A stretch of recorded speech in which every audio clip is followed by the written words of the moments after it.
What's up, guys? Welcome back to this channel. Man, this last 2 months has been awesome.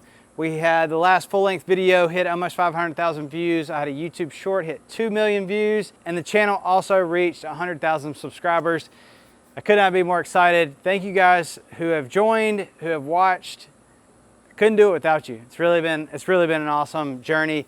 This feels like a really cool milestone to kind of finally hit that 100,000 subscriber mark. So in the last couple of videos, we have built a portable shower. We have built 2 different rocket stoves to heat that water. And in this video, we're building a shower enclosure, but we're building it 2 different ways. I have them here behind me. Let me show you what we got. On this side, we're using some shelf brackets for the opening and closing mechanism. We also have a cloth cover that we're gonna build. And then on this side, we're using a rifle case for the cover, with a little bit more complex opening and closing design, but it's not that much more difficult, and that'll close up just like that. You can honestly use this for more than just showering. You can use this as a changing tent. It's always so awkward to get changed inside of a small rooftop tent. So this would be good for that. You could also put a small travel toilet in here to give yourself some privacy. So yeah, that's what I got for you guys today. Hope y'all stick around for the build. Let's get into it.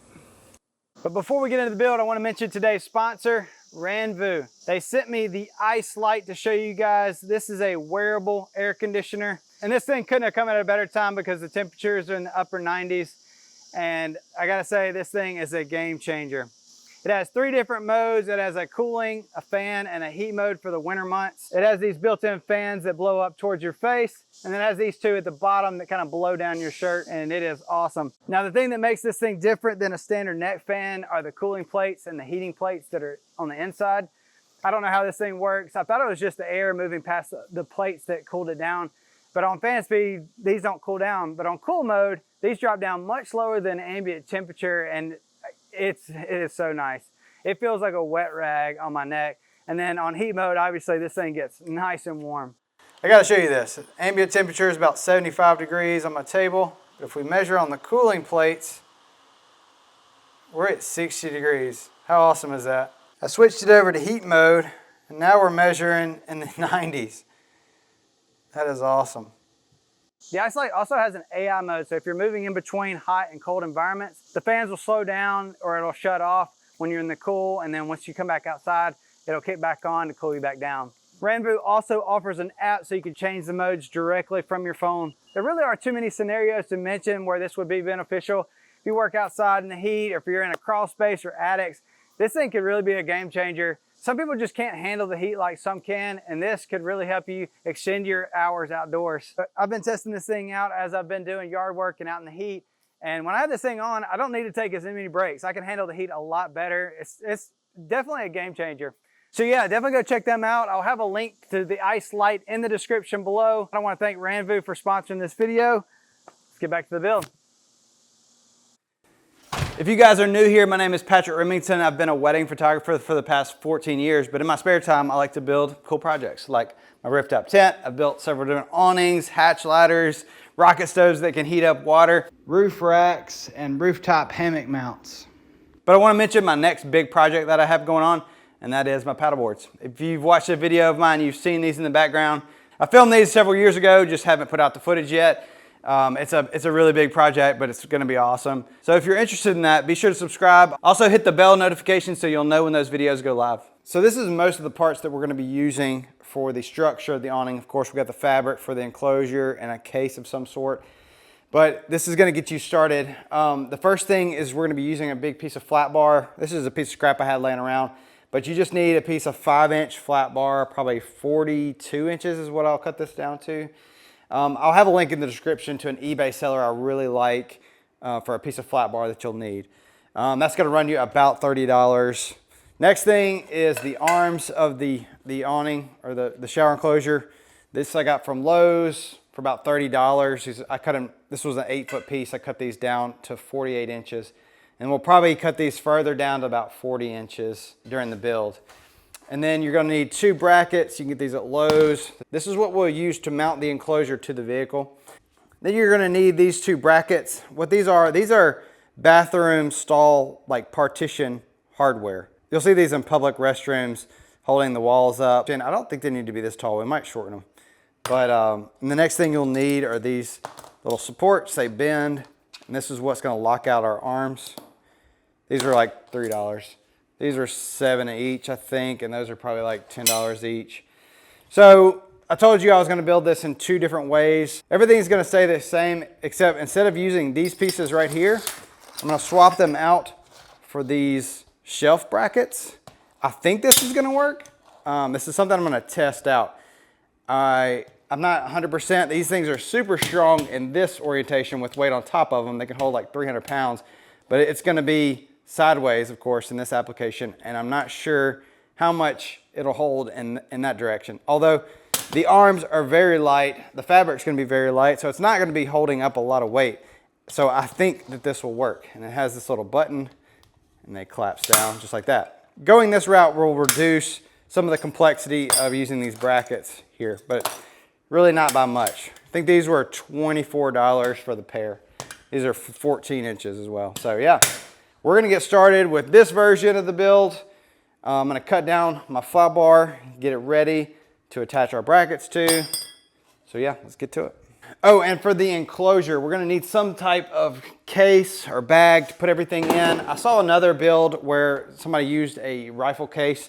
I thought that was a really cool idea. It'd really be nice to be able to just use this case and not have to do any fabric work or, you know, zippers and all that kind of stuff. So we're gonna see if it'll fit all in this case.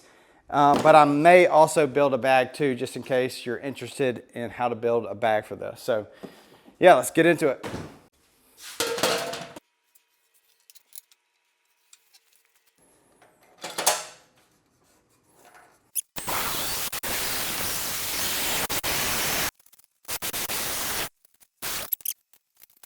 All right, just get the flat bar so you don't have to do what I'm doing here, but check out how sharp of a cut this is. Super straight compared to the plasma cutter up here.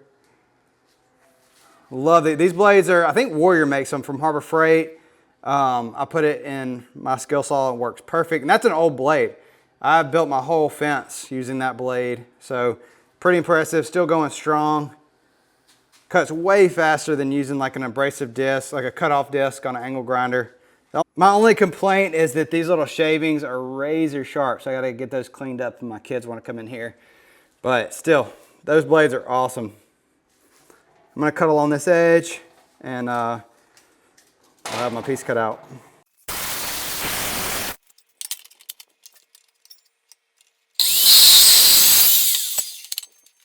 All right, we have our 5-inch flat bar cut to 40 inches. We're gonna take our partition bracket and we're gonna mount them on either side of this thing, just like that. But we don't want them to be straight across from each other. We want them to be offset. So I'm gonna put this at the top, this at the bottom. It doesn't matter which one you pick. And then when we lay our arms in here, they'll overlap. Just like that. I'm gonna cut them down, of course, but this is what it's gonna look like, how they're overlapped. So the next thing I'm gonna do is I'm gonna go ahead and drill to mount up the brackets on each side, and then we're gonna cut down the aluminum arms.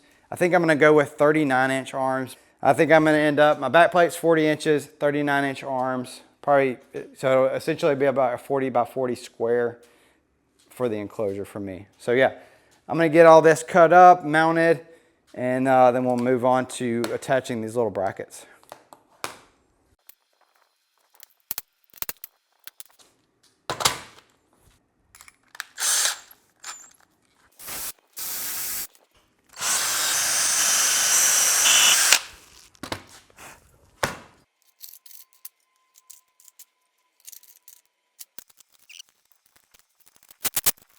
You may want to drill the holes in your back plate bigger than the holes that are on the bracket, and that way you have a little bit of adjustment when you go to tighten it down.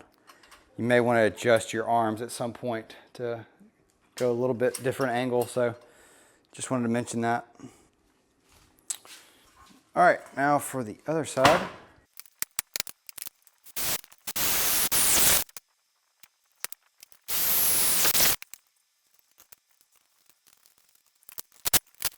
It's gonna go there. That'll go there. It looks good. Let's cut these arms down. The nice thing about aluminum is that we can cut this on a regular chop saw.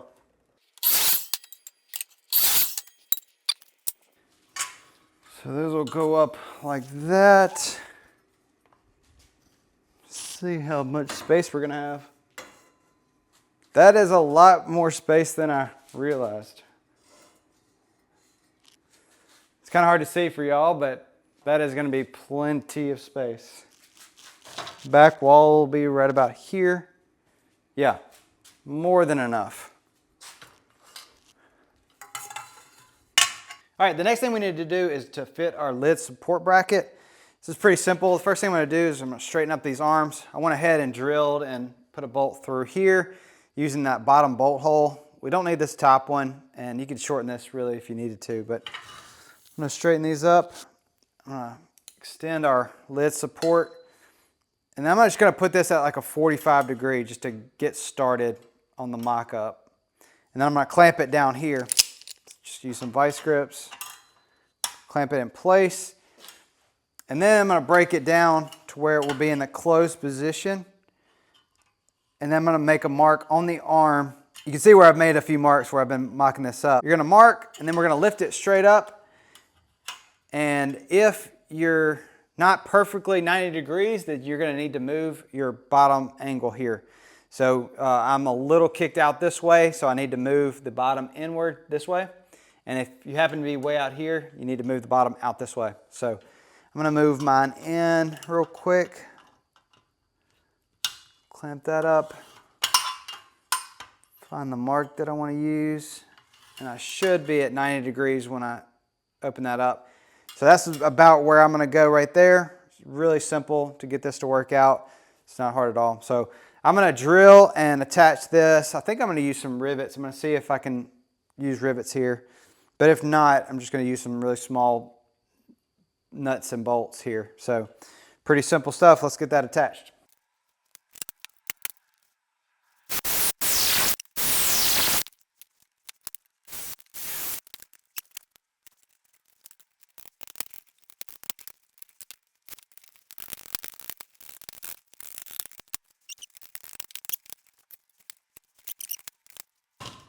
All right, check it out.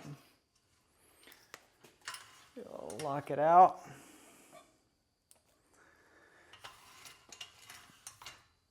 Seems really solid in the locked position. We'll get this done on the other side and we should be good to go.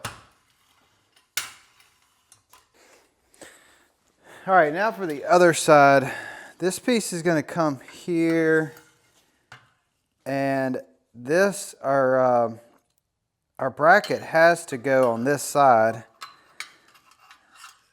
So I'm trying to see if we're going to have enough room, but it doesn't matter. This arm does not need to collapse fully into the bracket. It just needs to be right about there, because remember, this is going to be just like in that orientation anyway. So there's no need for it to be pressed any further than about right there. So I think it'll be fine on this side. You can't mount it up on this side, on the other side, because of the way that this angle is. So we're going to do it the same way that we did on this side, on the same sides, but I don't think it's going to interfere really. Not enough for it to matter, because as long as it stops right about there, we're good. So yeah, we're going to do the exact same thing right here. Clamp it up, see what works, and then just drill and rivet.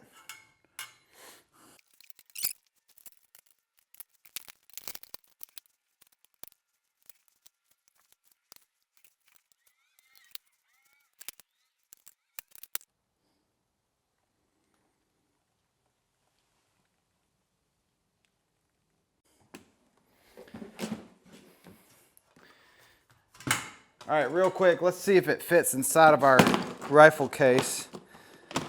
I can go ahead and tell you it's not going to fit as is. Yeah, that's what I thought. Have a little bit of space there. But I think these brackets don't really need to be this long. We could trim those down. I don't think we'll need to move our pivot point down. But one thing we'll have to do is these bolts coming through are getting in our way, so we'll need to drill through the case and then drill it back together, kind of sandwiching the case to it, because it just doesn't sit flat enough as it is. So yeah, I'm gonna make some modification to this thing and see if it fits. Once we switch to these hinges, these are gonna be so much more low profile, so I have no worries that this case would work with these hinges, because just everything's gonna be sitting a lot flatter on our back plate. So yeah, let's see if we can get it to fit.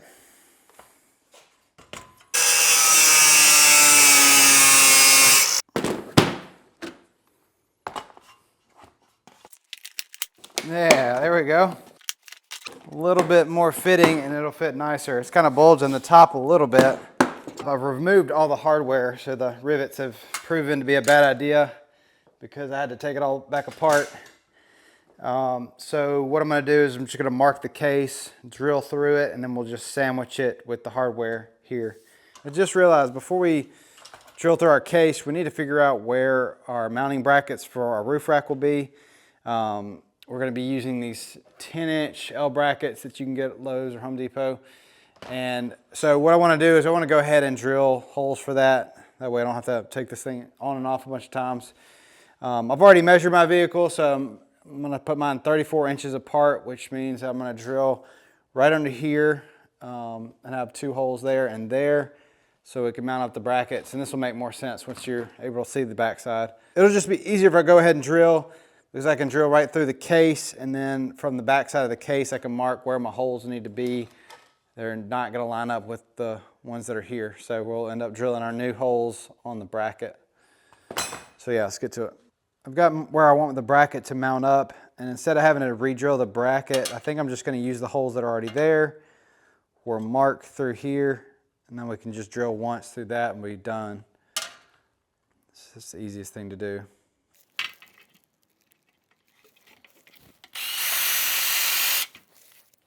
Of course, I got to remove this one more time.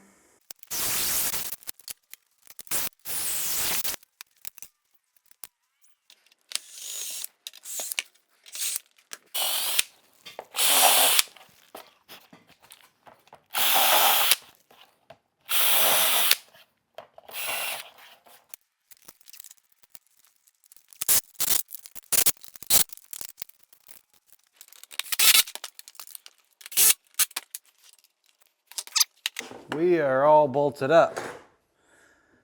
Just got to see how that fits on the vehicle. It looks really good. The cool thing about having a roof rack that uses this 80-20 aluminum extrusion is that you can drop in 1/4-20 carriage bolts to mount things to. It's pretty handy. So that's what we're going to do to mount it to this roof rack. If you don't have something like that, you can just use a U-bolt to attach this to your roof rack.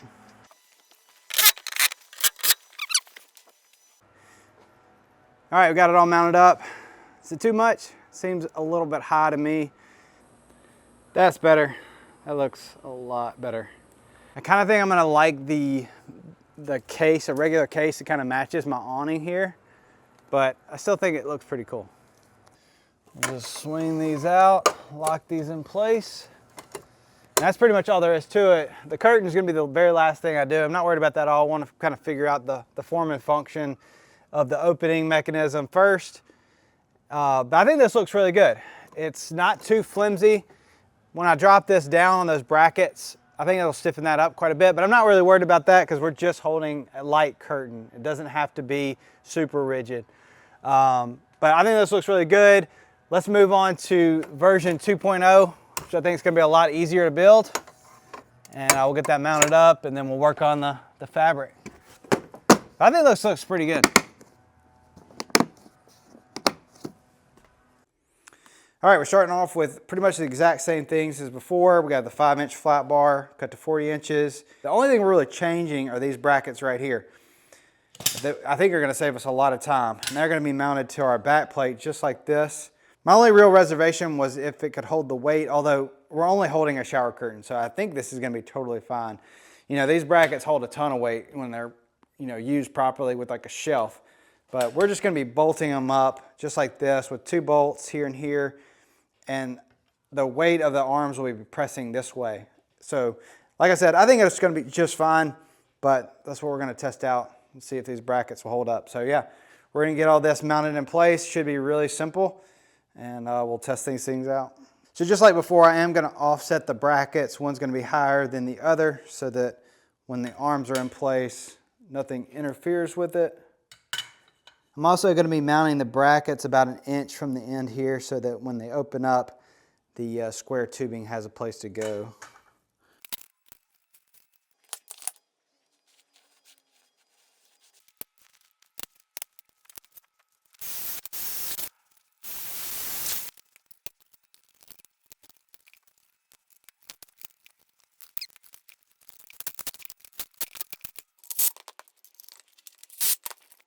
All right, there we go. Check it out.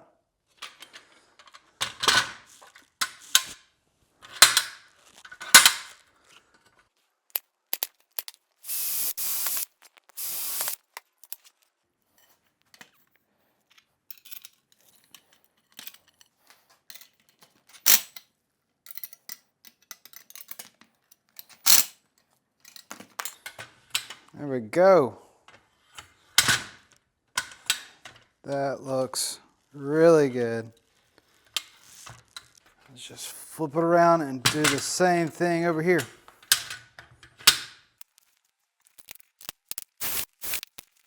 All right, got it all bolted together. Check it out. That is awesome. Real simple to use, real simple to put together. It's a little bit more low profile than the previous one. Adding these little caps for a professional look. All right guys, now that we have the folding mechanism done, it's time to move on to the fabric. I'm not gonna go into a ton of detail on this. Sewing is really easy. Don't be intimidated by it. It's kind of like welding. Anybody can do it as long as you have the right equipment and YouTube. So yeah, I got a little bit of fabric right here. I've got a design that I think will be really simple, that will use very little parts. It's pretty easy, just kind of straight stitches all the way. We're gonna stitch in a little bit of 1-inch webbing that I've got here. So yeah, let's get the sewing machine out and let's get started on this thing. I built this little mock-up of the exact height of my vehicle because the weather has not been cooperating. So I'm just doing this to get my measurements.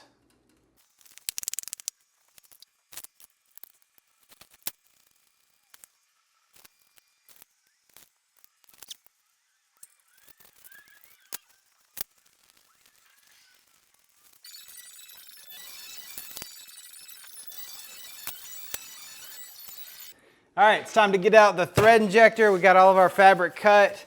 I'm gonna hem up the top and the bottom, and then I think we're gonna attach the 3 sides together so that we can leave one side to get inside of. So let's get this thing going.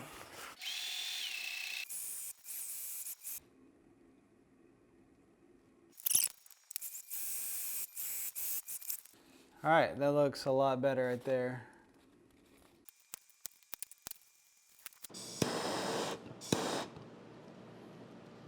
Bit of overkill, but it gets the job done. All right, now that the hem's done, we're gonna take some strips of 1-inch webbing and I'm just gonna sew it on the backside just like that. And then this is what's gonna loop around the arm of the shower enclosure. You'll see that in a minute.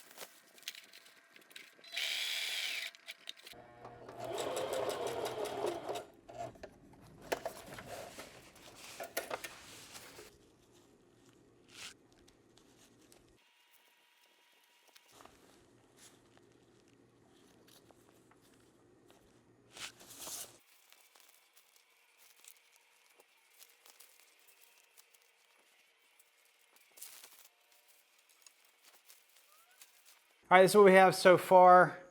We just have the 3 individual panels and it's been pretty simple. All I've done is hemmed the top and the bottom edge and then added these bits of webbing so that it can slide over the arms. And then this middle section, all I did was added a piece of webbing across, attached to here. And then that way this middle section can attach there. And then, so what I'm gonna do next is I'm gonna attach the panels in the corners and then sew those all the way down on either side. You could have your entrance right here if you wanted to, but I think I'm gonna do that on these inside corners where it meets the vehicle is how I'll get inside of the enclosure. So yeah, let's get these corners sewn up and then we'll get that 4th panel attached.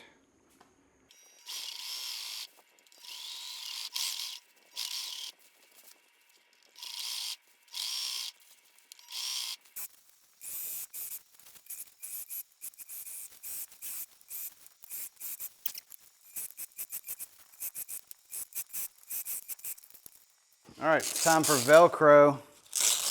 I've already got it sewn onto our back panel. I just got to sew it on the two sides. But yeah, not hard to do at all.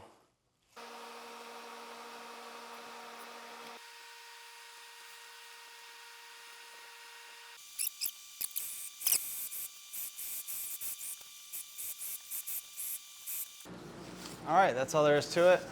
Got a really nice double stitched edge on the back side. And that looks really good. All right guys, we got the enclosure all sewn up. I think it looks really good. This really wasn't hard to do. It was a little time consuming, but let's get it installed. We still got to see how well it fits in this case. That's yet to be determined. So let's keep our fingers crossed.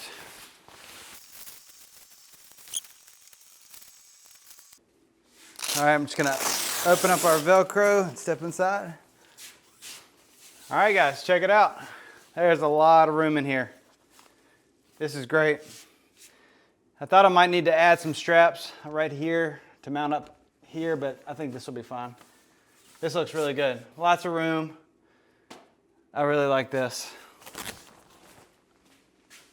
So to close it, I'm just gonna slide this all this way.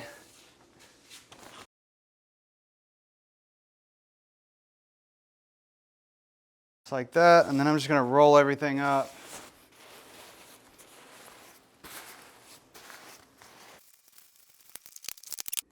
All right, everything fits nicely inside. I'm not really sure how well I like this case, to be honest with you. It's kind of just a proof of concept. I really want mine to match the awning on the other side. So I'm gonna show you guys how to quickly make a fabric case for your shower enclosure. So let's get to it.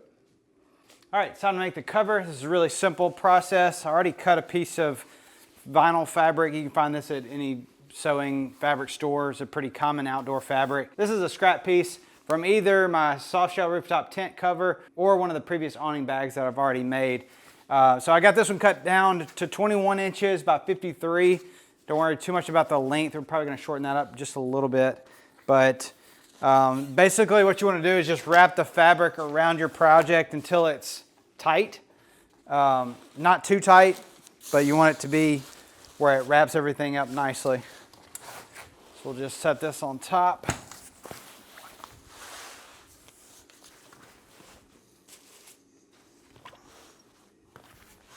Then we'll just wrap it up to see what fits. So that should be just perfect. I'm gonna fold this over by 1 inch like that, and then fold this side over 1 inch. That'll give us a better idea how tight this thing will be. I think that's really good. The ends are a little bit loose. We'll end up shortening those up as we go. All right, so the first thing we're gonna do is we're gonna take apart our zipper. So we're gonna fold this fabric over like 3/4 of an inch to 1 inch, and then we're just gonna lay the zipper over. Some of this end material will be trimmed off, so we're gonna put the zipper right in the middle of the fabric. So we're gonna put the zipper right on top of the folded vinyl, and then we're gonna line the teeth up with the folded edge here. What we're going for is a hidden zipper, so that once it's all zipped up, you don't really see the teeth at all. So we're gonna put this in the machine just like this, and then we're gonna sew along this outside edge right here. If you sew too close to the teeth, the zipper won't be able to come through, so we're just gonna be right here on this outside edge. This really isn't that hard. We're just gonna fold our fabric over, get our zipper under the foot, and then we're just gonna fold, go real nice and slow, keep everything lined up. You just wanna go nice and slow.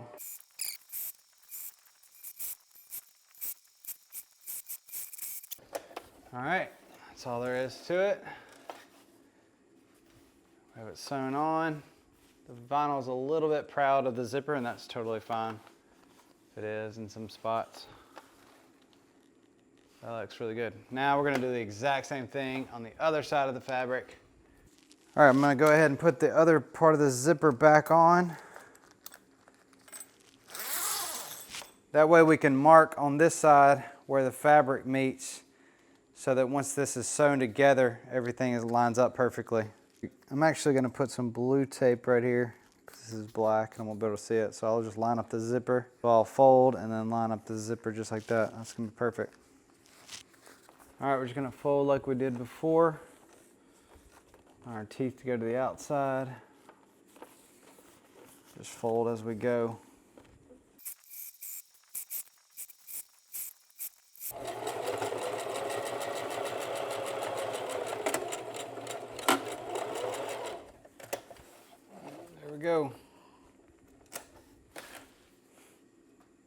Now we've got a hidden zipper. Check it out. The folds don't quite line up because we kind of went over the edge, but it's going to be totally fine for this. That looks really good. Zipper's down in there. Zips up well. Now we have a tube essentially, so we just got to sew up the ends. All right, the next step we need to do is we need to turn the bag inside out. We'll do it just like this, and then we're going to zip it right back up. Once it's inside out, we need to move the zipper to the bottom, just like this. Once the zipper's at the bottom, we're gonna put this in the machine and we're gonna sew through both layers all the way and stop right before the zipper. Once that's done, we'll come over here, do the same thing. We'll move the zipper out of the way on this side so that we don't trap the zipper. We'll sew across here, and then we'll be able to flip it right side out and we'll have a completed bag. So yeah, let's get this sewn up.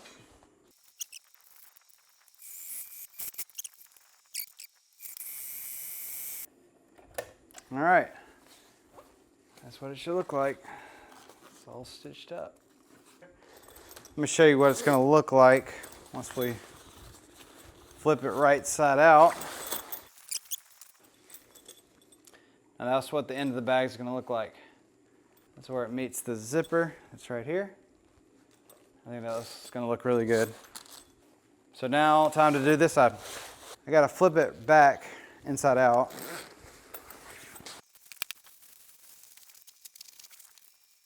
I put the enclosure and all the fabric inside the bag so that I could make a mark for this other end.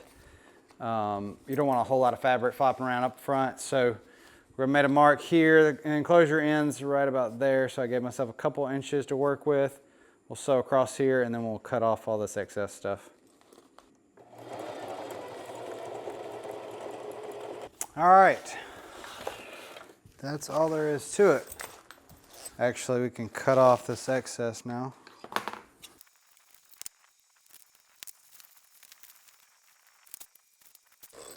Ah, it's freaking perfect.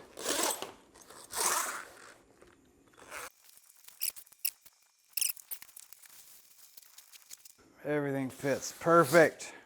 I don't need the interior zipper pull, so I'm gonna go ahead and cut that out.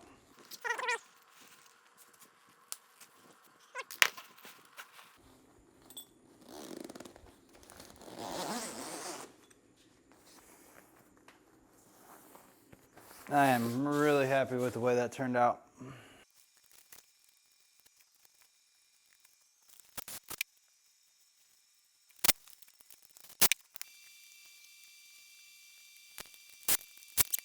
You want to make sure you don't have any sharp corners. I just realized how sharp this was. This will tear right through your bag. So I'm going to file that down. That's a lot better. All right, let's get this thing installed. All right, got it installed. I think that looks really good. It's gonna match the awning perfect. Got the rifle case on this side. I think that looks good too.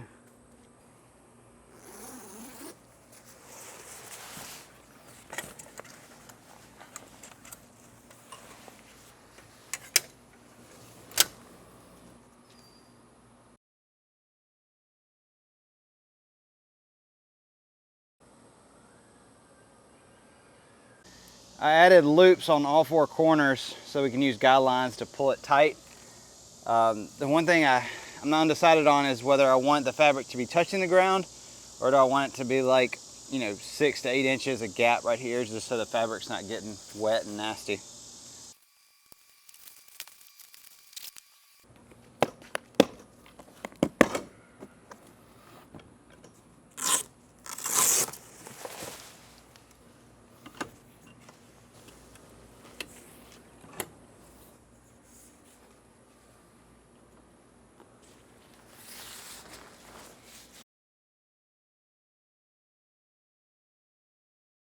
All right guys, here they are side by side.